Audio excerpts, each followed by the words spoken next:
రెండు అక్షరాల ఈ పదం చాలా పవర్ఫుల్. ఈగో హట్ అయితే ఒకరి పదవి ఊడొచ్చు, ఇంకొకరు అందలం ఎక్కొచ్చు. ఇలా పంతం నీదా నాదా అన్నట్లే ఉంటుంది సీన్. పాలిటిక్స్ లో అయితే ఇది మరీ పీక్ లెవెల్లో ఉంటుంది.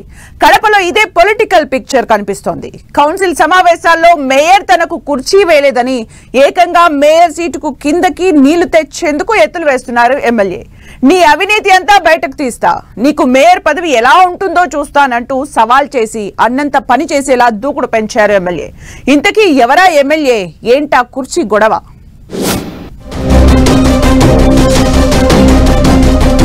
గడప గడపలో మేయర్ వర్సెస్ ఎమ్మెల్యే. తనకు కుర్చీ వేయకుండా అవమానించారంటూ ఆగ్రహం. మేయర్ సీటుకే ఎసరు తెచ్చేందుకు ఎమ్మెల్యే ఎత్తులు. కడప మేయర్ సీటుకు ఎసరు పెడుతోంది టీడీపీ. వైసీపీ అధినేత జగన్ సొంత ఇలాఖాలో ఆయనకు ఝలకిచ్చేందుకు రెడీ అవుతోంది. గతంలో తనకు ఎదురైన చేదు అనుభవాలను గుర్తు చేస్తూ మేయర్ను కుర్చీ దించేదాకా ఊరుకోనంటున్నారు ఎమ్మెల్యే మాధవి. అన్నట్లుగానే మేయర్ సురేష్ బాబు వెంటే పడుతున్నారు. అడ్డగోలుగా అవినీతి చేశారని, ఆ వ్యవహారం మొత్తం బయటికి తీస్తానంటూ కుటుంబ సభ్యుల పేరుతో అతడు కాంట్రాక్టులు చేసి కాసులు కాజేశారని గళమెత్తుతున్నారు. కడప కార్పొరేషన్లో నువ్వా నేనా అని సాగుతున్న పొలిటికల్ ఫైట్ లో భాగంగా మేయర్ సురేష్ బాబును కార్నర్ చేస్తున్నారు ఎమ్మెల్యే మాధవి. సొంత కుటుంబ సభ్యుల పేరుతో కాంట్రాక్టులు చేయొద్దన్న నిబంధనలను ఉల్లంఘించారని ఆరోపిస్తున్నారు. అంతేకాకుండా ప్రజాధనం దుర్వినియోగం చేశారని కూడా ఎమ్మెల్యే విమర్శల బాణాలు ఎక్కుపెడుతున్నారు. విజిలెన్స్ విచారణలో విస్తుపోయే వాస్తవాలు బయటపడ్డాయని, మున్సిపల్ చట్టాన్ని ఉల్లంఘించినట్టు తేలిందంటున్నారు ఎమ్మెల్యే.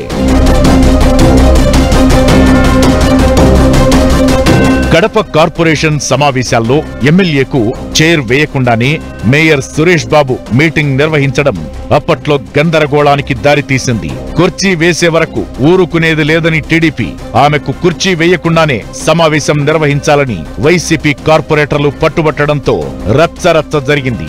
అదే సమయంలో తనను అవమానించిన మేయర్కు ఆ పదవే లేకుండా చేస్తానంటూ శపథం చేశారు ఎమ్మెల్యే మాధవి. అన్నట్టుగానే కొన్నాళ్లుగా మేయర్ సురేష్ బాబు తీసుకుంటున్న ప్రతి నిర్ణయంపై ఆరా తీస్తూ అతన్ని టార్గెట్ చేస్తున్నారు.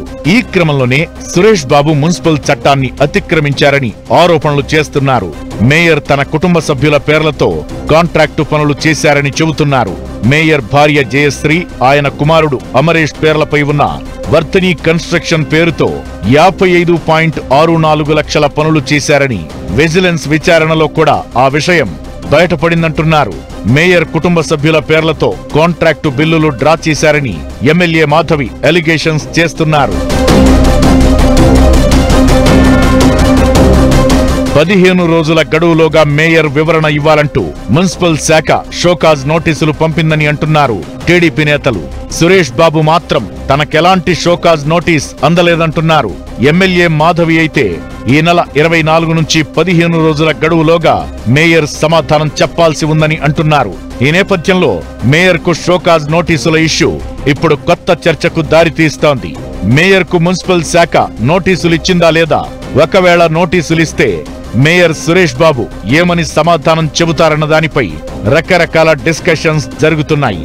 ఒకవేళ కుటుంబ సభ్యుల పేర్లతో కాంట్రాక్టులు చేసినట్లు తేలితే మాత్రం మేయర్ సీటుకు ఎసరు వచ్చినట్లేనన్న టాక్ వినిపిస్తోంది. అదే జరిగితే వైసీపీ కోటాలో ఉన్న మేయర్ సురేష్ బాబుపై వేటు తప్పదా అన్న చర్చ జరుగుతోంది. గడప గడపలో టీడీపీ వేస్తున్న స్కెచ్లు ఎంతవరకు వర్కౌట్ అవుతాయో చూడాలి మరి.